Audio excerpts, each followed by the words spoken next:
Hello again, everyone. Welcome into the final bet. The college football season ended on Monday, but it's never too early to start talking about next season. Plus, the NFL playoffs are now at championship weekend to talk all things ball. We bring in Fazende and Garland Gillen. When football ends, where do we go after that? We go to more football. Football off season. That's where we go. That's where I go. Football never off stops. season. Never stops. Never stops. No, transfer portal might be closing soon. There's still got some people out there. But yeah, I mean, Sean's at the Senior Bowl, and then free agency's kicking. You got spring ball for LSU and Tulane. Never stops, Juan. That's why we're all gainfully employed right now, because ball never stops. That would be correct. Let's get to tonight's opening line. Talking about college football title odds, Heisman Trophy watch for 2026, and who's playing in Super Bowl 60. LSU Tigers over-under win total for the upcoming season after all they've done in the transfer portal is listed at about 9.5 wins. Feel good about that, Garland? I do. And this is warranted. If you look at this transfer portal and the class they pulled in, last year their over-under win total was 8.5, which I thought was low. What do I know? They went 7-6. I was wrong on that one. That was my only one I was wrong on last year when it came to college football. But I'm with it. 9.5 games. Everybody expects Lane Kiffin to make the playoffs in year one with this transfer portal class, and you got a big stud quarterback. So I think this is a good opening line, 9.5, because it gets money on each side. It's interesting. This is basically saying they feel like strongly they could get to 10 wins, which is obviously the expectation, because you go all in, you spend this kind of money, you sign at the moment, but 41 transfers, you spend 35, 40 million. You're not doing it to say, yeah, we need a couple of years before we find success. So Vegas is reacting to that. I will say, just because Vegas reacts to it doesn't mean it's going to actually happen, as we saw last year. But this ultimately comes down to they believe LSU is going to be a playoff contender next year, and that is the expectation. As I said before, Lane Kiffin has the highest set of expectations going into his first year as LSU head coach as anyone that's ever wore purple and gold. As Sean mentioned, Vegas is a big believer in LSU. 13-1 odds to win the national title. 6 schools are in front of them. A lot of faith by the sports books with LSU. It's Lane Kiffin. He got an Ole Miss team to the college football playoff, almost got him to the edge.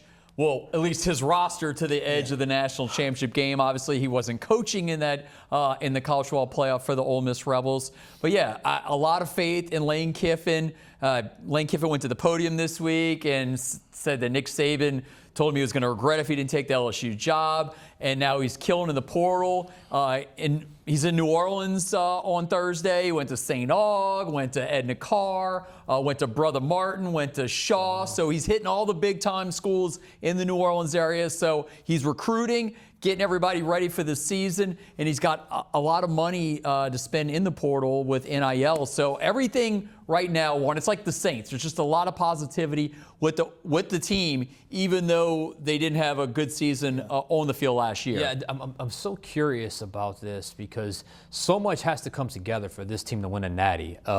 A lot has to come together. It's a lot. It's like 55, 60% roster turnover. That's hard for any sport. Plus, a lot of these guys are getting paid big bucks, and sometimes that can affect chemistry as well. Also, you said something there with the local schools, Edna Carr, St. Aug, Brother Martin, Shaw.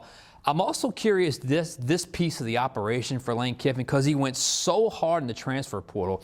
Is it always going to be that skewed in that direction, more players via transfer portal, less players via high school recruiting? Because this year was only, 15 or 16 signees high school-wise, 41 so far, as we said, transfer portal. So it's all these little aspects of the Lane train operation. I'll also say this.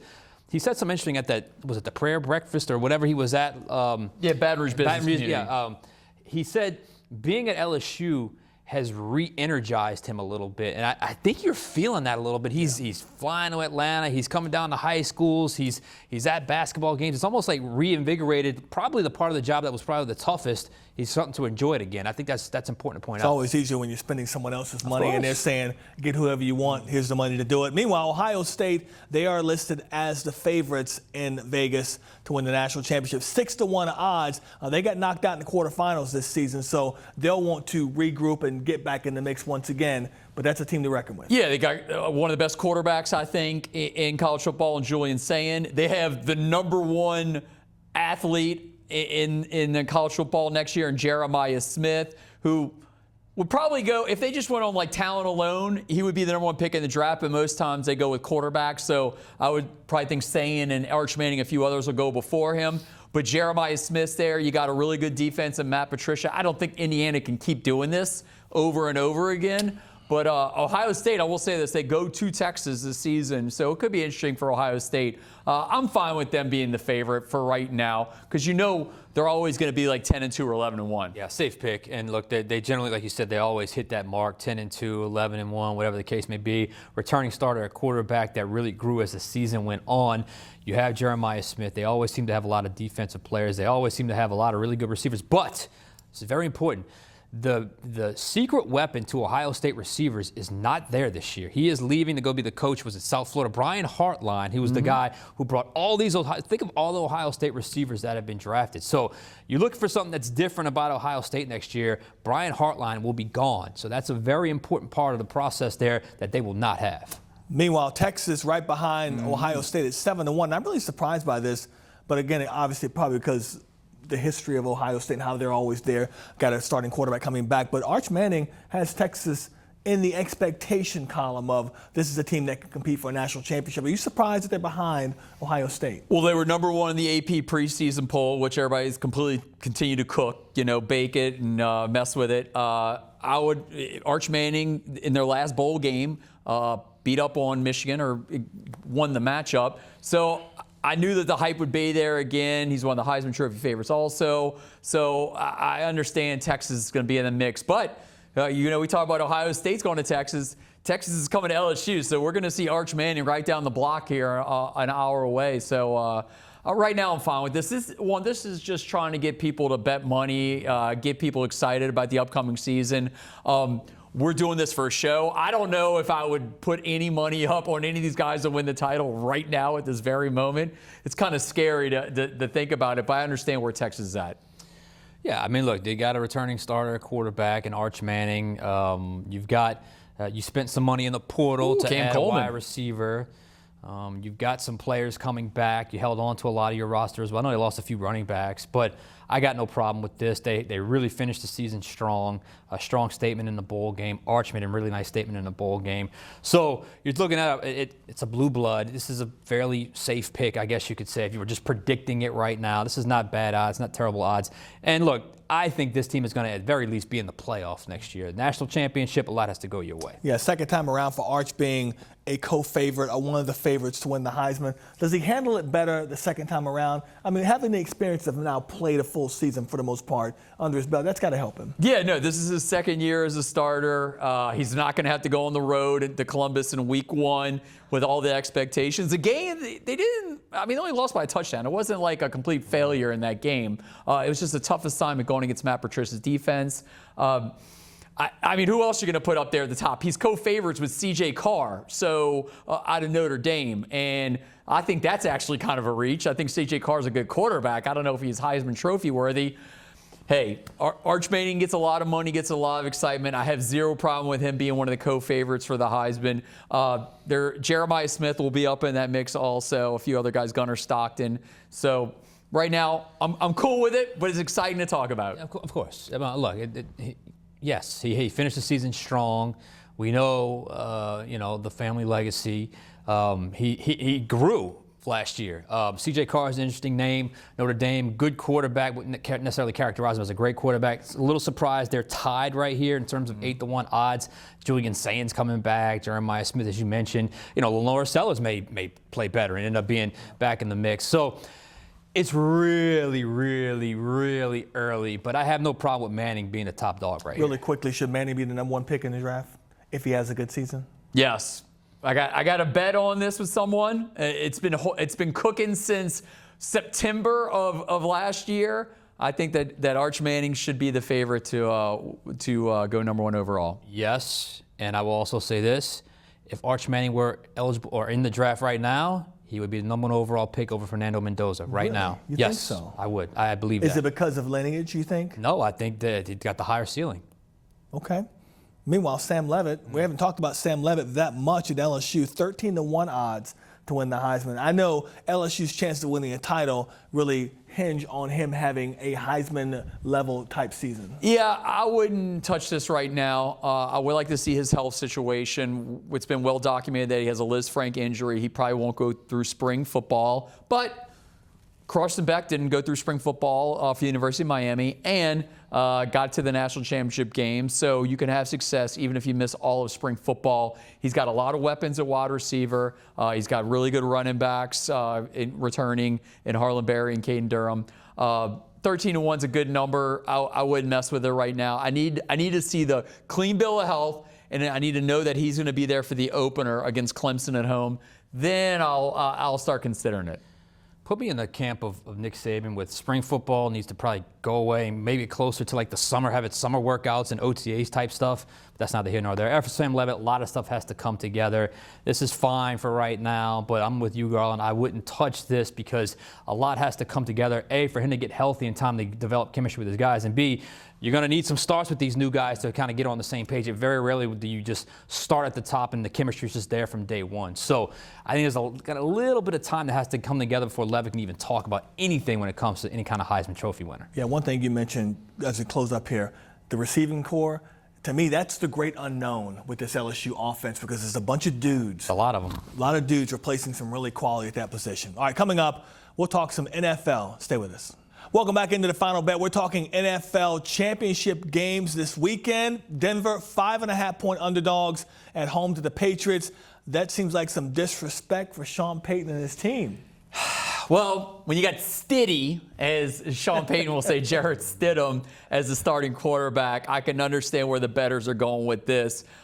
Man, we've been around Sean Payton a lot, the three of us, and this is just setting up right in his wheelhouse. Sure, you know, the disrespect card, no one believes in you. I can imagine the Sean Payton conversations in the locker room, in team meetings to get these guys fired up. I would think more be a 3-point spread. 5.5 is a lot. I mean, you're starting to get into the close to the touchdown favorite area. And this defense is really good for Denver, so I think this is a little high. Yeah, I'm with you. I thought this was a little high. 5.5. I had to almost reread it because I thought it might have been a typo because 5.5, that's a hell of a move. On the that's road. Almost a full touchdown. Yeah. Number 1 seed at home. New England's a good team. They got a great defense. They got a great young quarterback, so they certainly have the advantage there. But if they're playing in elevation, it's not the easiest place to play.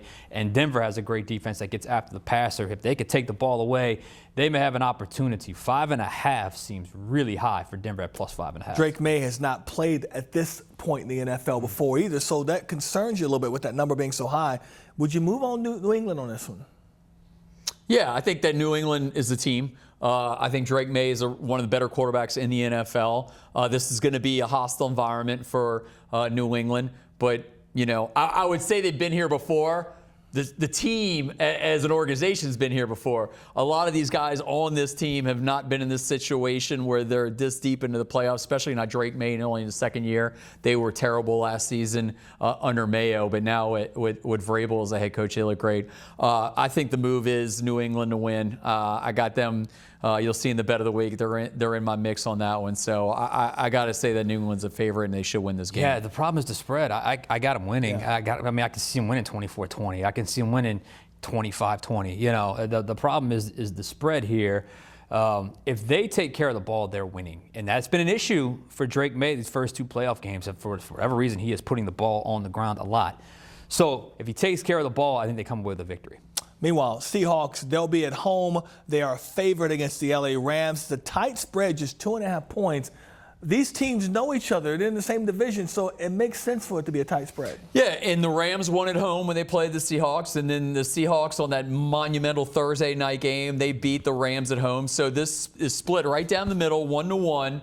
And then the third game is in Seattle. On the 12th man, you've been there, Sean, you've been there. It's extremely loud in that stadium. It's not attendance-wise, it's under 70,000, but just the loudness. It feels like double that. Yeah, the loudness in the stadium, it just holds it all in. So I understand why the Rams are underdogs in this game, but they've won in snow. They've won in every kind of different weather. I like Matt Stafford and the staff.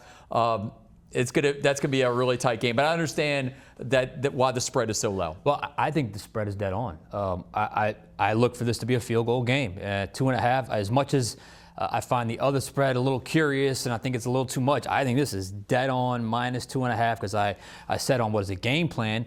20-7 or 23-20, Seattle wins. Right, yeah. So I think this is right on point with where I feel like this game could go. So I think the odds makers got this one right. So with all you've just heard now, we know at home you're thinking, I'd like to see such and such in the Super Bowl. Who's going to make the big game? All right, so who's going to Santa Clara? I got to say it's the New England Patriots. And I like the spread. Yeah. I like the spread going there. You know what? I think that the Seattle Seahawks get it done. Okay, I'll go Seattle Seahawks against the New England Patriots. So at least I'm going 2-1 seeds. So I feel a little better about it. I'm taking a 2 seed, though the 2 seed's a heavy favorite over the 1 seed. So all right, I'm gonna go Seattle and New England. Look, I've said it for a couple of weeks. I've said it since the divisional round. Can't say I'm totally confident, but I'm going with the same thing. New England versus Seattle. I just think the losing starting quarterback is too much to overcome, and I think the 12th man gets it done. But the one I'm shakiest about is Seattle-LA because I can see LA winning that game as well. Yeah, Matthew Stafford, they'd be a difference maker for the Rams. We'll get their picks next week on who wins the Super Bowl. All right, NFL draft is also around the corner. Fernando Mendoza from Indiana, -8,000 to go number 1 overall to the Las Vegas Raiders. This seems like a slam dunk, right? I mean, and it's not a strong draft for quarterbacks. No, Mel Kiper put out his mock draft as 1.0. I'm sure he'll have like 5. Sean Fazende, by the way. It's coming. But you do 2. I do 2. You do 2. He does 2. Mel Kiper can do like 5 or 6. Some dude at another TV station in this area does like 10 of them, okay? So anyway, besides the point. So let's get back to the main thing. Only 2 quarterbacks going in the first round, Fernando Mendoza and Ty Simpson. So not a lot of faith maybe that on the back end of that first round, the Ole Miss quarterback could get in there and Trinidad Chambliss. But Mendoza -8,000. First off, -8,000, that means you bet $8,000 to win 100. Now, if you're rich, if you got like Juan Kincaid money, then you could put up that kind of money to win $100. But I mean, geez, 8,000 to win 100. This seems like the biggest guarantee. And Mark Davis, the owner of the Las Vegas Raiders, and minority owner Tom Brady were at the championship game in Miami to see their possible first-round pick in person, and they had to be impressed. That's it. I mean, look, it wasn't just his Heisman moment. It wasn't just his national championship. It was his looking over his future boss and say, yeah, I'm the guy, and that's exactly what he did. So 8,000 to 1, it could be 10,000, it could be 12,000 to 1. He is going number 1 overall to Las Vegas. It's interesting though, but you said earlier that if Arch came out, he'd be the number 1 pick. So having said that, are you a big believer in Mendoza being the guy that can come in and turn around a franchise? Yeah, I think he could be. I see a steady player at the next level. I don't know if I see a star, big-time, all-world star. I think he can be a steady player at the next level. Let me ask you this. Ben Roethlisberger, I heard him say the other day that teams should take a different approach when it comes to getting a franchise quarterback. They should build around the quarterback first and then go get themselves a quarterback that will play in that system. What do you think about that? Well, you know what? The New Orleans Saints, you could say, do that. They draft a ton of offensive linemen every year. It's somewhat worked out. And then they got the quarterback in Tyler Shuck. At least with Mendoza, he'll have a running back he can hand the ball off to. Brock Bowers. Yeah, you got Brock Bowers there. You know, you got another tight end, too, that's real reliable. But, you got Genty at running back. I just think that organization is kind of a mess right now, and I'm hoping Tom Brady can clean that up. I'm also just excited to see Fernando Mendoza in Las Vegas. If you've sat through a Fernando Mendoza interview, I mean, he's a golly shucks dude. And he's going to Sin City, so well, he dropped a couple bombs on. He on did. The radio today. And he apologized after. Yeah, he dropped another one. He apologized for it, but he's just a very wholesome guy. The only social media is on LinkedIn. Okay. Like no Instagram, no X. He's on LinkedIn only. So no, I can't wait to see this social experiment with Tom Brady as a minority owner, Fernando Mendoza as a star quarterback in Las Vegas. What could go wrong? Okay. All right, we'll see. Sean, thank you as always. Thank Appreciate it. All right, coming up, our bet of the week.